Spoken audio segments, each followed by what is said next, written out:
Valuation professionals આજે આપણે આપણા વ્યવસાયના અંતરાત્મા એટલે કે કોન્શિયન્સ વિશે વાત કરીશું. મોડ્યુલ 46 પ્રોફેશનલ એથિક્સ, ઇન્ટેગ્રિટી અને ગ્લોબલ લાયબિલિટી. ટેકનિકલ કુશળતા તમને એક વેલ્યુઅર બનાવી શકે છે, પરંતુ પ્રોફેશનલ એથિક્સ અને ઇન્ટેગ્રિટી જ તમને લાંબા ગાળા માટે માર્કેટમાં ટકાવી રાખશે. વેલ્યુએશન ઇકોસિસ્ટમમાં આ મોડ્યુલ એક ઇમ્યુનિટી સિસ્ટમ તરીકે કાર્ય કરે છે, જે સુનિશ્ચિત કરે છે કે તમારો રિપોર્ટ માત્ર આંકડાકીય રીતે જ નહીં પણ નૈતિક રીતે પણ અભેદ્ય છે. એક સિનિયર વેલ્યુઅર તરીકે તમારી સફર કમ્પ્લાયન્સથી કોન્શિયન્સ સુધીની છે. Conceptual foundation, ethical DNA. વ્યાવસાયિક નૈતિકતાનો ઉદ્ભવ 1930ના દાયકાની ગ્રેટ ડિપ્રેશન બાદ થયો, જ્યારે ખોટા વેલ્યુએશનને કારણે વૈશ્વિક બેન્કિંગ સિસ્ટમ પડી ભાંગી હતી. નૈતિકતાના 5 મુખ્ય સ્તંભ છે: ઇન્ટેગ્રિટી, ઓબ્જેક્ટિવિટી, કોમ્પિટન્સ, કોન્ફિડેન્શિયાલિટી અને પ્રોફેશનલ બિહેવિયર. ભારતમાં કંપનીઝ એક્ટ સેક્શન 247 હેઠળ આચારસંહિતા ફરજિયાત છે. આંતરરાષ્ટ્રીય સ્તરે પ્રોફેશનલ સ્કેપ્ટિસિઝમ પર ભાર મૂકવામાં આવે છે, એટલે કે ક્લાયન્ટના ડેટા પર આંખ મીચીને વિશ્વાસ ન કરવો, પણ તેની તાર્કિક ચકાસણી કરવી. લીગલ, રેગ્યુલેટરી અને સ્ટેન્ડર્ડ લિંકેજ. કાનૂની રીતે, પ્રિવેન્શન ઓફ કરપ્શન એક્ટમાં વેલ્યુએશનમાં લાંચ અથવા અયોગ્ય પ્રભાવ માટે જેલની સજાની જોગવાઈ છે.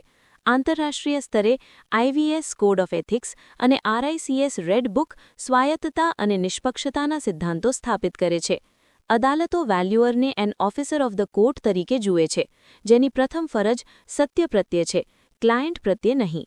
જો તમે હિતોનો સંઘર્ષ જાહેર ન કરો તો તમારો રિપોર્ટ અમાન્ય ઠરે અને તમે ભારે નાણાકીય દંડ એટલે કે પ્રોફેશનલ ઇન્ડેમ્નિટી ક્લેમ્સ માટે જવાબદાર બનો છો.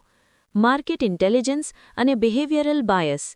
બજારમાં ફેલાવવામાં આવતા કૃત્રિમ આંકડા એટલે કે પ્રોપોગેન્ડા સેલ્સને ઓળખવા એ તમારી નૈતિક જવાબદારી છે. અહીં અફિલિયેશન બાયસથી સાવધ રહેવું જરૂરી છે. જ્યારે તમે લાંબા સમયથી એક જ ક્લાયન્ટ માટે કામ કરતા હોવ ત્યારે અજાણતા તેમના પ્રત્યે નરમ વલણ રાખવાનું જોખમ રહે છે. તેજીના સમયે ઓવર ઓપ્ટિમિઝમ અને મંદીના સમયે પેનિકથી દૂર રહીને ડેટા ડ્રિવન વેલ્યુએશન કરવું જ ખરી વ્યાવસાયિક પક્વતા છે. ફાઇનાન્શિયલ લોજિક અને ઓડિટ ડિફેન્સિબિલિટી. નૈતિક વેલ્યુઅર તે છે જે રિપોર્ટમાં હિડન અઝમ્પશન્સને સ્પષ્ટપણે ઉજાગર કરે છે.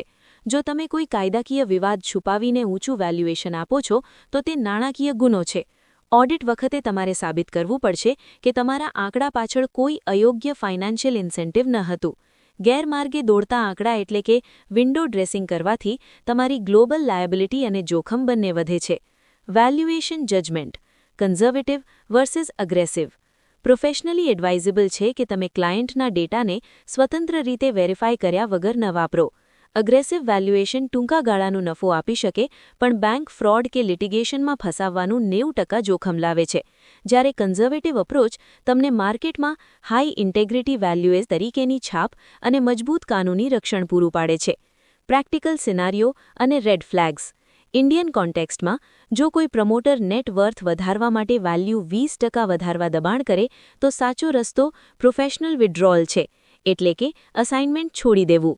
ગ્લોબલ સિનારીઓમાં આઈવીએસ મુજબ માત્ર લીગલી પરમિસિબલ વ્યવહારોને જ ગણતરીમાં લેવા જોઈએ. બ્લેક મની કમ્પોનન્ટને આધારે વેલ્યુએશન કરવું એ ગ્લોબલ લાયબિલિટીને નોતરે છે. Red flag.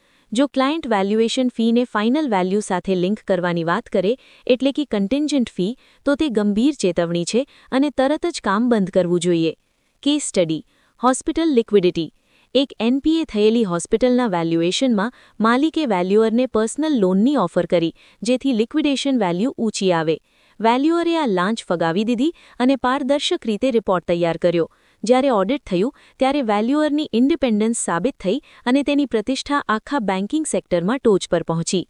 અંતે યાદ રાખજો, ઇન્ટેગ્રિટી એ તમારી સૌથી મોટી પ્રોફેશનલ એસેટ છે.